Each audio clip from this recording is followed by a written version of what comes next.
This area, on the overlay, we didn't have GPS at that time.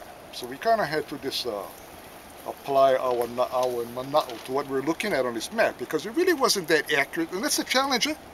You don't know for sure, but the statement's got to be made. That's what's important, irregardless on the accuracy of the data you have. So we try to be as accurate as we have. So in this rendition that we've been put together, as accurate as we could make of it, this particular ahu was the source of the trail, right out of this area.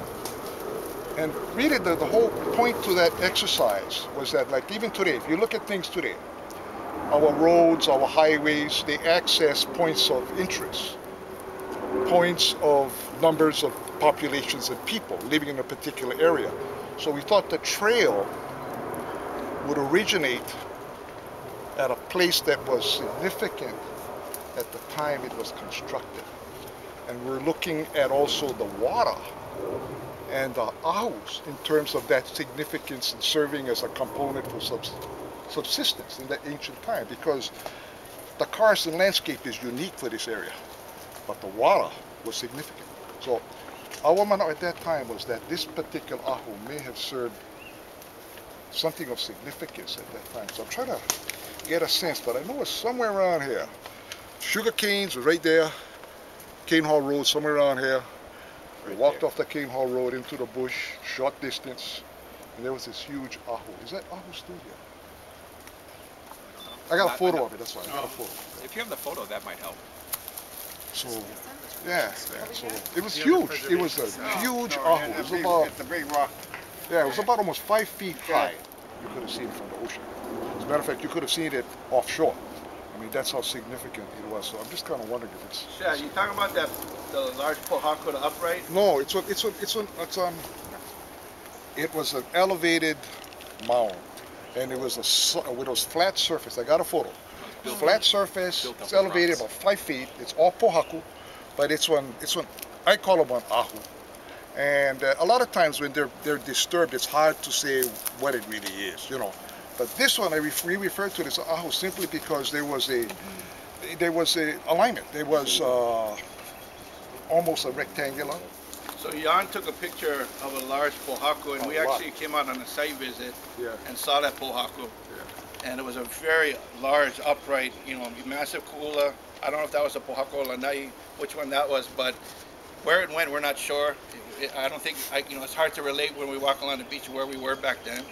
But we happened to meet a Hawaiian from Waianae now, Darren Panoke. And Darren was raised in a lost house on Papipi Road by the beach. And not his grandmother, but his great-grandmother used to take him around. And he remembers, she used to put the children's fingers in the holes of the stone. And they used to talk to the stone, and the grandma would talk to the pohako. And, there's a lot of beautiful things of our culture that we just got to try and work together in a good spirit to heal what we can and to kind of restore what we can and honor. There's changes, there's always going to be changes, but it's nothing more beautiful to come here and see the walls and the platforms back together and the life of this land restored again, yeah? And I think that's something that's going to take a decade or 2 decades, but we owe it to our future. So that's the spirit we're here in today, yeah? Is to try and, it's not to say who did what or why did that thing not there, whatever. I mean, things happen in life, but we're going to move forward. And if we can find that stone again, we have photos of it, it'd be nice to put it upright again, just to aloha whatever was there before, yeah? So that's the kind of activity we're trying to do. That's significantly different. I'm not comfortable being in a position where, we're telling the kids, next generations to come, hey, this is KAUHALE, if it's really heiau. But all the information I've seen from the archaeological point of view says KAUHALE. That's what we see here. From the archaeological point of view, that's what we have on the ground. And we don't see the heiau thing. Now, interjection here. In this area, the heiau is underground. It's not above subsurface. The heiaus are below ground. And there's a good reason for that. They don't get destroyed if they're below ground, because conquering groups that come in replace a heiau with their family heiau.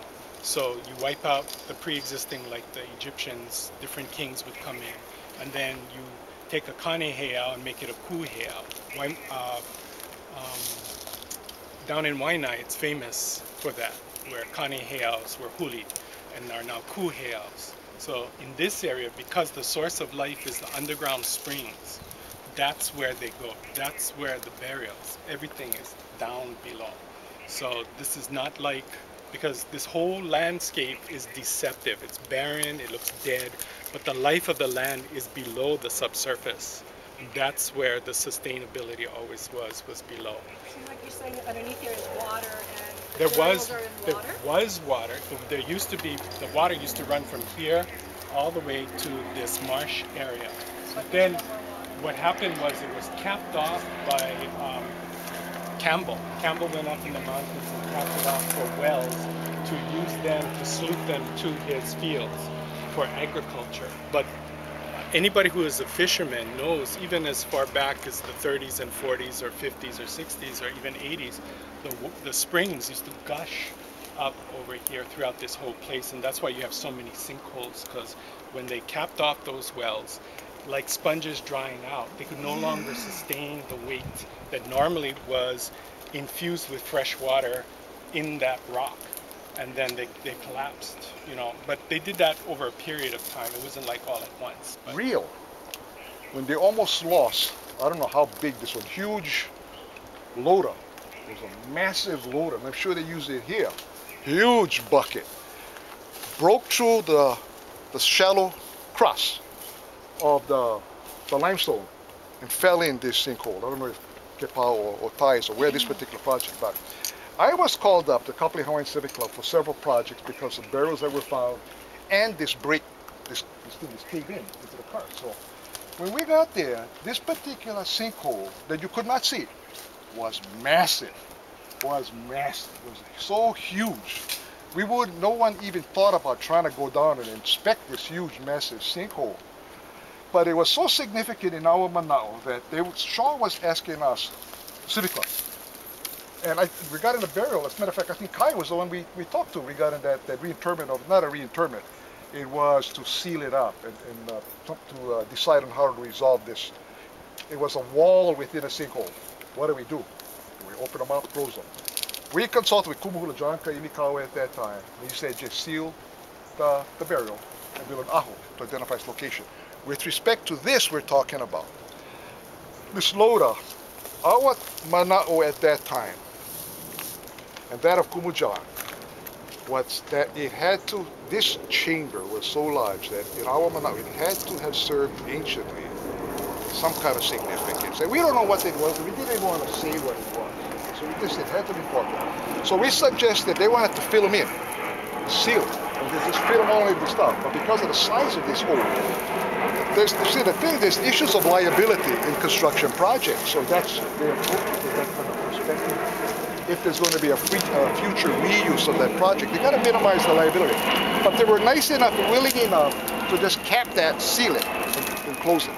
This whole exercise, this whole thing I'm sharing, is just sharing that yes, there is such a thing as a there is. We all know that limestone dissolves when you pass fresh water on the soil. This area is so unique, and that ancient cultural history is unique in that sense, and that's part of the reason why the Civic Club has been very much involved in trying to preserve and protect the integrity of that karst. There's a lot of people who are new to this workshop. Does anybody have questions? If you'd like to take a look around, we've cleared off trails so that you can actually walk through here if you'd like. We want to keep everybody together, calm and safe. But I mean, you know, you're talking about a structure over here that Uncle Henry's standing on right now. Mm-hmm. That structure is well, we interpret this as a habitation structure, and this is something I don't have my big book with me right now, but I'm pretty sure the archaeologists have excavated here. And typically what they find is a real shallow sediment on top of this coral rock that you see.